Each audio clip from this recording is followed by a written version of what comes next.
ಎಮ್ಮೆ ಗಾತ್ರ ಚಿಕ್ಕದು. ಎಮ್ಮೆ ಗಾತ್ರ ದೊಡ್ಡದು.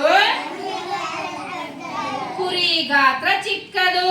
ಪರಶುರಾಮ ಸೀದಾ ಕೊಡು. ಕುರಿ ಗಾತ್ರ ಚಿಕ್ಕದು. ಕುರಿಯ ಗಾತ್ರ ಚಿಕ್ಕದು.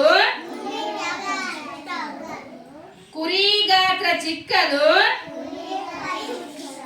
ಕುರಿ ಗಾತ್ರ ದೊಡ್ಡದು. ಕೋಳಿ ಗಾತ್ರ ಚಿಕ್ಕದು.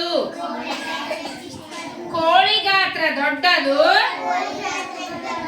ಇಲಿ ಗಾತ್ರ ಚಿಕ್ಕದು. ತಿಳಿತಾ? ನಾವಿವತ್ತು ಏನ್ ಮಾಡಿದ್ವಿ? ನಿಮಗ ಗಾತ್ರಗಳ ಪರಿಚಯ ಮಾಡಿದ್ವಿ. ದೊಡ್ಡದು, ಚಿಕ್ಕದು. ದೊಡ್ಡದು, ಇದ್ರಾಗ ದೊಡ್ಡದು ಯಾವ್ದು ವಸ್ತು ನೋಡಮ್ರೆ? ಅಂಗನವಾಡಿಯಾಗ ಆ ತಿಜೋರಿ ದೊಡ್ಡದದ, ಇದು ಸಣ್ಣದದ. ಪ್ರದರ್ಶನ ಫಲಕ ಚಿಕ್ಕದದ, ಇದು ದೊಡ್ಡದದ. ತಿಳಿತಾ? ಕಿಟ್ಟೆ ನೀ ಎದ್ನಿಂದ್ರೆ ಕಿಟ್ಟೆ ದೊಡ್ಡವನು. ರಾಜಗೋಡ್ ನೀ ಎದ್ದಿನ ರಾಜಗೋಡ ಚಿಕ್ಕವನ, ದೊಡ್ಡವ ಚಿಕ್ಕವ. ಎದ್ದಿನ ಈಕಿ ದೊಡ್ಡಕಿ, ನೀ ಎದ್ನಿಂದ್ರ ಈಕಿ ಚಿಕ್ಕದ. ಇಷ್ಟೇ ಅದ, ಈಕಿ ದೊಡ್ಡದ. ತಿಳಿತಾ? ಬಾಯಿ ಮೇಲೆ ಬಡಿದ್ರು